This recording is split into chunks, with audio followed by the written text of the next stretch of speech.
kemudian kalau anaknya belum usia 17 tahun nggak bisa. Kemudian adiknya, jadi adiknya Nikita Mirzani ini bisa karena dia di atas usianya udah dewasa kan, jadi dia bisa kemudian mengajukan permohonan penahanan. Jadi yang bisa mengajukan permohonan penahanan ini pertama adalah si tersangka sendiri, ya. Yang kedua penasihat hukumnya, yang ketiga keluarganya, saudara, dan yang keempat kadang siapapun yang mau menjamin, siapapun orang yang kemudian kenalan dia mau menjamin bisa, tapi ini paling dianggap tidak bisa untuk kemudian menjadi penjamin utama. Jadi yang paling bisa itu adalah penasihat hukum dan keluarga. Gitu. Nah, setiap permohonan penangguhan penahanan harus ada penjamin kan, gitu. Persoalannya, apakah bisa kemudian mengajukan permohonan penangguhan penahanan? Jawabannya bisa. Apakah kemudian permohonan penahanan ini kemudian bisa kemudian dikabulkan oleh penyidik? Jawabannya, untuk kasusnya Nikita Mirzani sulit dikabulkan. Kenapa? Karena kasusnya itu terkait dengan pemerasan. Pemerasan itu memang susah dikabulkan penangguhan penahanannya. Sama seperti kasus pembunuhan itu nggak bisa dikabulkan permohonan penangguhan penahanan.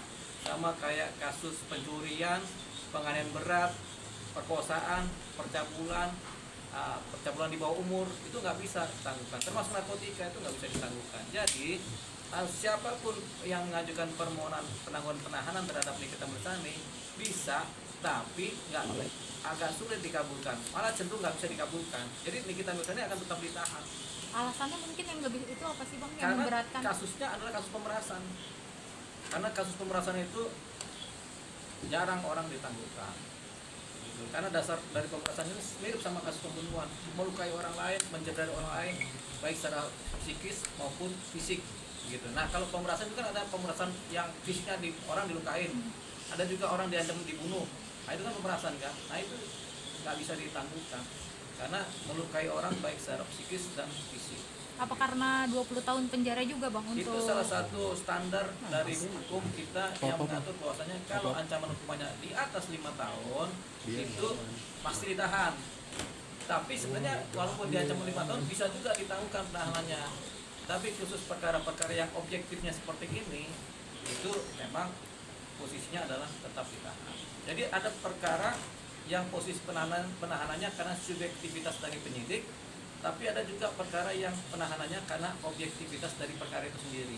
Yang disebut objektivitas perkara itu sendiri, misalnya perkara pencurian. Karena perkaranya pencurian, ya nggak mungkin dilepaskan dia setelah ditangkap. Perkara pembunuhan, kan nggak pernah ada perkara pembunuhan si pelakunya kemudian dilepaskan, ditangguhkan, kan tidak ada. Sama kayak pemerasan tidak pernah ada. Kalau misalkan pengen justice collaboration Bang? Justice kolaborasi, justice kolaborator kan? Iya, kolaborator. RJ namanya. Iya. Iya kan? Iya. Apa kebanyakan Restoratif justice. Jadi kalau kita bicara restoratif justice, tidak semua perkara bisa restoratif justice. Perkara yang tidak bisa itu pembunuhan, pencurian, itu sebenarnya tidak bisa. Penganiayaan berat itu sebenarnya tidak bisa. Yang bisa restoratif justice itu yang delik-delik aduan, tindak pidana aduan, misalnya pencemaran nama baik, kita masih bisa mengadakan restoratif justice. Atau kasus delik aduan yang lain, misalnya perzinahan, itu bisa restoratif justice ya. Tapi kalau ada kasus pembunuhan, pemerasan, penganiayaan berat, percabulan anak di bawah umur, perkosaan, itu nggak ada restoratif justice. Begitu. Jadi kasusnya Nikita Mirzani kan kasus yang sifatnya adalah pemerasan. Jadi tidak dikenal restoratif justice. Tapi banyak yang nyebut juga RJ ini bisa dikenakan kasus suap menyuap. Tidak ada. RJ ini adalah di mana posisinya adalah sama-sama menguntungkan, win-win solution. Jadi sama-sama menguntungkan, di mana keadilan itu didapat berdasarkan kesepakatan para pihak dan adanya perdamaian, gitu kan. Jadi itu yang disebut RJ. Perkara yang tutup, kita cabut laporan. Siapa yang bisa cabut laporan? Hanya delik aduan yang bisa cabut laporan. Kalau delik pidana umum tidak pernah bisa cabut laporan. Apakah pemerasan delik aduan? Jawabannya tidak. Pemerasan itu tindak pidana umum. Korbannya ada. Sama kayak penggelapan, penipuan, itu sebenarnya delik pidana umum. Ada korbannya, tapi itu merugikan masyarakat juga. Jadi, tapi kalau penipuan penggelapan masih bisa tuh baku untuk kemudian saling berdamai, misalnya pinjam uangnya dibalikin, sudah diputuskan berdamai, masih bisa. Tapi kalau kasus pemerasan agak berbeda, karena kasus pemerasan sama seperti kasus pencurian berat, penganiayaan, pembunuhan itu sama. Karena ada unsur ancamannya itu. Ancaman ini bisa macam-macam. Ada ancaman membunuh, ada ancaman menculik, ada ancaman membakar rumah, ada ancaman yang halus. Nanti ancamannya nanti jelek-jeleknya kamu nggak kita ceritakan ke publik, itu kan termasuk ancaman. Ancaman yang paling halus itu. Nah, pemerasan yang paling halus yang seperti tadi itu, mengancam, memeras. Pemerasan yang paling halus ya, memeras dengan cara nanti kalau kamu ngasih uang, nanti saya nggak ceritakan tuh keadaan rumah tangga keluarga kamu, yang baik-baik aja saya ceritakan. Kan itu termasuk pemerasan secara halus, tapi tetap pemerasan. Yang memberikan uangnya itu, Bang?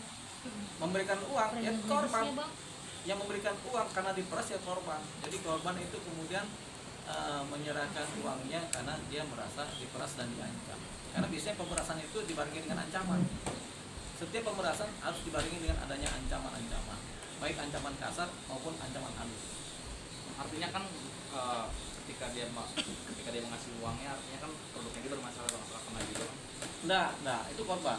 Jadi orang yang diperas itu selalu korban. Makanya kasusnya pemerasan. Jadi ada pemerasan, ada suap penyuap. Suap penyuap itu biasanya adalah dengan pejabat negara, penyuapan kan. Nah, diberi namanya kan. Jadi penyuapan itu kita swasta menyuap pejabat negara, tujuannya apa? Supaya ada putusan. Misalnya kita mau ngelamar kerja ke jadi CPNS, kita nyuap tuh si pejabat negara yang melaksanakan penilaian CPNS kan, akhirnya kita diluluskan. Itu namanya penyuapan. Tapi kalau swasta dengan swasta, jawabannya tidak. Ada lagi, misalnya sepak bola, ada pertandingan, kemudian pertandingan ini diselenggarakan tapi ada posisi suap menyuap memenangkan satu posisi, itu masih bisa dipidana karena penyuapan. Tapi biasanya penyelenggara sepak bola kan yang mengadakan adalah pihak negara juga, karena kan ada wasit yang datang dari negara kan, bukan wasit swasta. Bang, tapi kan ini personal Bang, bukan kayak Harvey Mois yang merugikan negara gitu. Iya. Tapi kok manis sama situ? Ini personal, enggak. Kasus ini kan kayak kasus pembunuhan. Kita misalnya ada satu orang membunuh orang lain, itu kan personal. Si A membunuh si B, itu kan personal. Tapi yang dirugikan adalah publik, makanya disebut tindak pidana publik. Walaupun ini personal. Begitu sama juga pemerasan. Si A memeras si B dengan ancaman. Ini kan personal. Tapi kemudian yang dirugikan adalah publik. Nah, ini yang disebut sebagai tindak pidana umum publik. Jadi pemerasan termasuk tindak pidana umum, sama seperti kasus pembunuhan. Dan nilai posisi perkaranya sama, nilai kelukaan bagi karyawan itu sama. Walaupun nominalnya beda Bang. Nominalnya bisa berapa aja kan, bisa 1 triliun kayak kasus Pertamina kan, 1 kuadriliun kan, bisa cuma 700 triliun kayak kasus Harvey Mois, bisa juga cuma 4 miliar, tapi nilai perkaranya sama, Bang, nilai kelakuannya sama.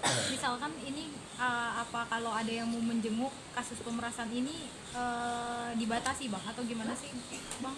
Karena kan tadi salah satu temennya Iya. ada yang mau datang tapi nggak boleh masuk gitu.